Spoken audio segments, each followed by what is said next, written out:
Dans cette vidéo, nous expliquerons comment déposer une offre en tant qu'entreprise. Vous verrez que ce processus comporte plusieurs étapes. Il est donc conseillé de commencer votre dépôt à temps. Vous éviterez les problèmes de dernière minute et pourrez déposer votre dossier à temps et en toute tranquillité. La première chose dont vous avez besoin est un compte entreprise. Si vous n'avez pas encore de compte entreprise, vous devez d'abord l'enregistrer.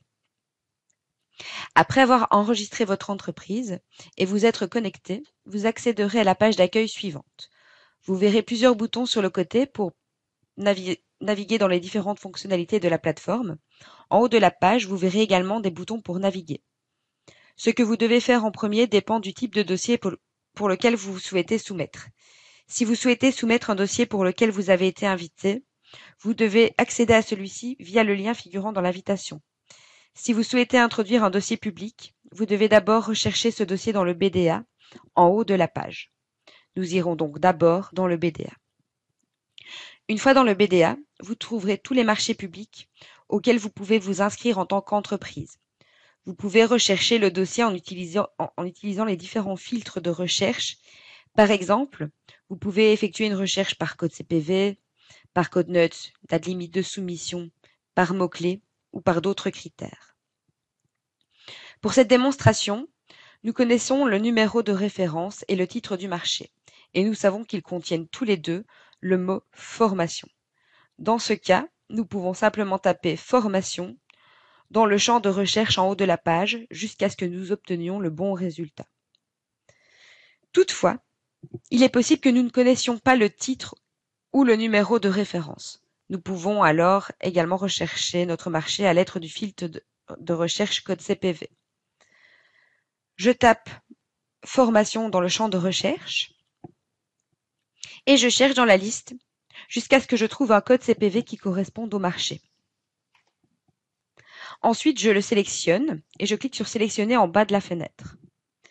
Une fois que je trouve le dossier, je peux cliquer dessus pour continuer. Vous trouverez plus d'informations sur la manière de rechercher un appel d'offres dans notre centre d'aide. Lorsque je trouve mon marché, je clique donc dessus.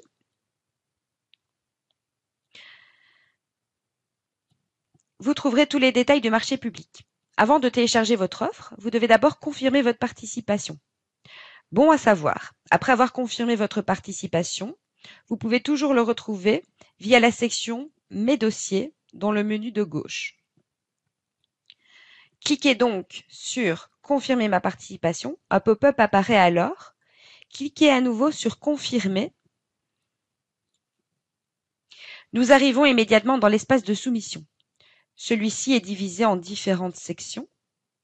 Nous commençons toujours par la section générale. Ici, vous n'avez pas grand-chose à faire, sauf si vous souhaitez collaborer avec un autre compte entreprise sur la même soumission. Dans ce cas, vous pouvez accorder à ce compte certains droits de consultation et ou d'écriture sur votre soumission.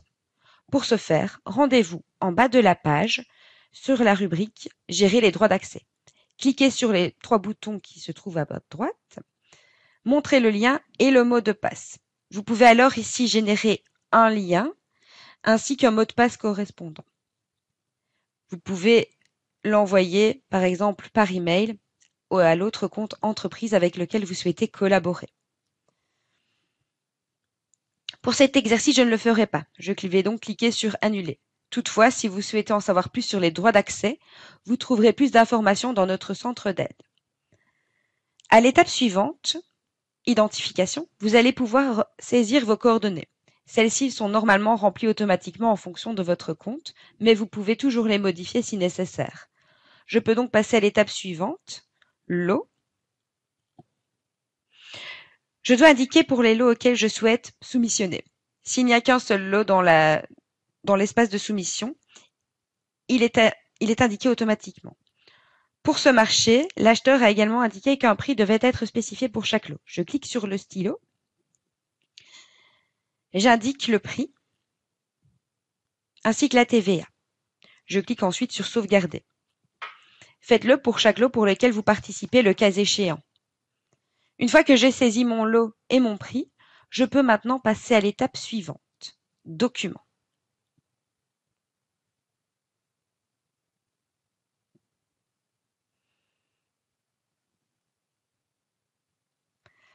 c'est ici que je vais pouvoir déposer les documents qui constituent mon offre. Pour ce faire, je vais devoir appuyer sur le bouton « Ajouter document ». Un pop-up s'ouvre alors. Pour ouvrir les fichiers qui se trouvent dans mon ordinateur, je clique sur le bouton « Importer les fichiers ».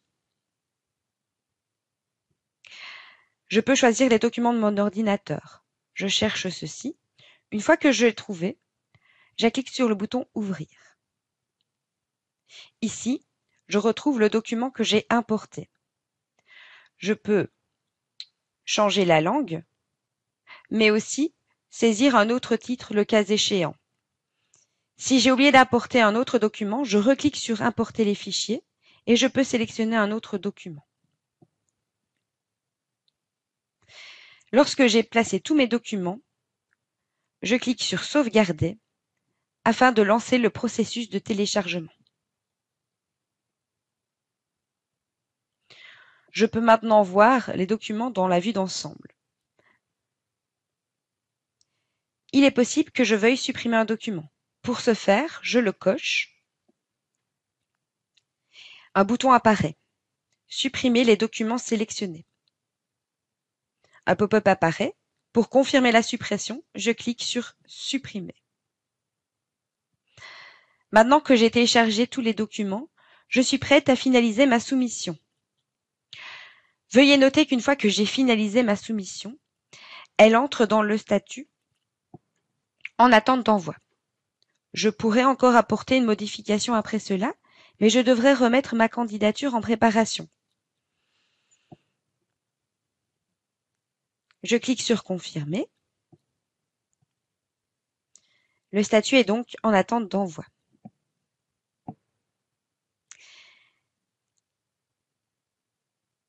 Ma candidature n'est donc pas tout à fait terminée. Je dois encore la signer et ensuite l'envoyer. Pour l'exercice, je vais signer avec mon e-ID. Je clique sur le bouton.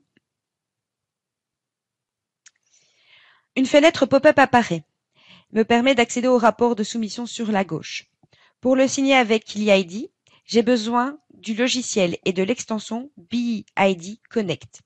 Si vous ne les avez pas encore, vous recevrez une notification vous indiquant que vous devez encore les télécharger et les installer. Comme le logiciel et l'extension sont déjà installés sur mon ordinateur, je peux continuer.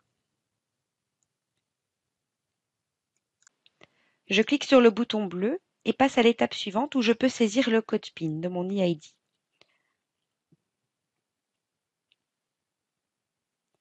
Je clique ensuite sur « Signer avec l'e-ID ». Cette opération peut prendre quelques secondes. Je retourne ensuite automatiquement à l'espace de soumission après avoir signé. Je vois maintenant que mon rapport est signé. Je vois également que la signature est valide. Sachez que vous pouvez toujours signer en externe, c'est-à-dire avec votre propre ordinateur. Pour ce faire, je clique sur « Télécharger ». Je signe avec mon propre logiciel. Ensuite, je réimporte la copie signée en cliquant sur « Importer une copie signée ». Maintenant, j'ai finalisé ma soumission et j'ai signé le rapport de soumission. Il ne me reste plus qu'à envoyer ma soumission à l'acheteur. Je clique alors sur « Envoyer » en haut de la page. Un pop-up apparaît. Pour envoyer définitivement, je dois cliquer sur « Confirmer ». Je reçois une notification verte indiquant que ma soumission a été envoyée et livrée au coffre-fort de l'adjudicateur. Je peux ainsi m'assurer que j'ai terminé le processus de soumission. Ma soumission est maintenant scellée dans le coffre-fort jusqu'à la date limite de soumission, après quoi l'acheteur pourra l'ouvrir. Veuillez noter que vous pouvez toujours annuler votre soumission jusqu'à la date limite de soumission et recommencer avec une nouvelle soumission le cas échéant. Vous pouvez donc toujours retirer votre soumission, même après l'avoir envoyée. Voici donc comment vous pouvez soumettre une offre, une demande de participation sur la nouvelle plateforme. Si vous avez des questions, vous pouvez toujours consulter notre centre d'aide ou contacter notre helpdesk.